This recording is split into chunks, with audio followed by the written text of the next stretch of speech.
Are you afraid that you won't succeed selling on Amazon? Well, guys, today I have the CEO of Viral Launch, Casey Gauss, the man himself, explaining to you guys exactly what separates a good seller from those that fail. What do you think separates a successful seller from many that fail? Yeah,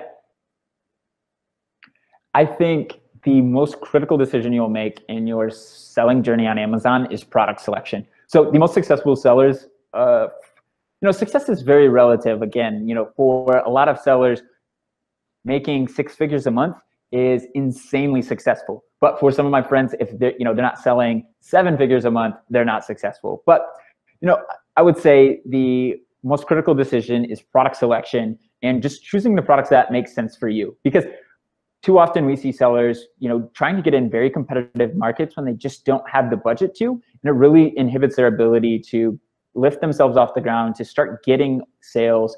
And so, yeah, my suggestion is going and finding these markets that make sense for you, where you don't have to, where you can buy a significant enough, or you can buy a decent amount of inventory. You can spend the money needed on marketing, so that you can get up and achieve success for that market. And that success for you may be, $3,000 a month, and maybe $10,000 a month, and maybe six figures a month. But I think you need to define what success means for you, or else, you'll find yourself in a bad place. So you need to go find a market, again, depending on your budget, where you can make the average product is selling, between $5,000 and $15,000 a month. The margin is good. The review quantity is low across the board. The sales to review ratio, monthly sales divided by total reviews, is 5 to 10. And essentially, these are markets where you can get in easily, you can make money easily. You don't need to have too much working capital to get there. So, what inspired you to start Viral Launch?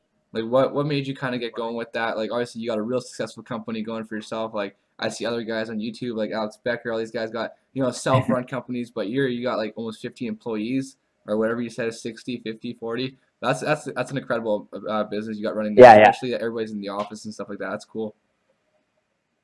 Yeah, thanks. So yeah, we just crossed over 40 last week, and we'll probably hit 50 by the end of the month. So it's so the unsexy story is that I did not come up with the idea. So I started with a co-founder. He was the Amazon seller. I was the college dropout that had taught himself how to code. And so we ran track together in college, and he kind of always wanted to start a business with me. So I built the original platform. He handled the Amazon side of things. But pretty quickly, we were gathering, so much data around what's working, what's not. We had a client come in that was doing, 50 million a month, one of the top sellers in sorry, whoa, 50 million a year. Okay, that's still a lot though. I don't think there's any brands doing 50 million a month on Amazon, maybe in Q4. But anyways, so yeah, 50 million a year, still a lot. And so, this guy, we became very good friends, and he was showing me what works and what doesn't. And so I was able to learn pretty quickly. And, after a year officially, I bought my partner out. He wasn't very interested in, really pushing the business. He wanted to stay in college. He wanted to continue running track. And so, yeah, that's how I got started with Viral Launch. The little bit of a personal story behind that is, so between the time I dropped out and started Viral Launch, which was somewhere around 6 months, my brother and I moved to Indiana, the town where I was going to college, on money that he had saved up delivering pizzas. My mom had her house, she was evicted. She had her car repossessed. So this is why my brother and I moved to Indiana. And he was supporting me, working construction, paying our bills.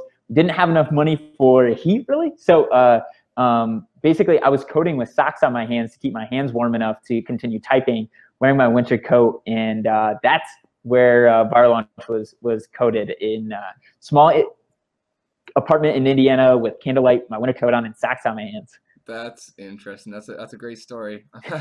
That's how like every entrepreneur story should be like, right? But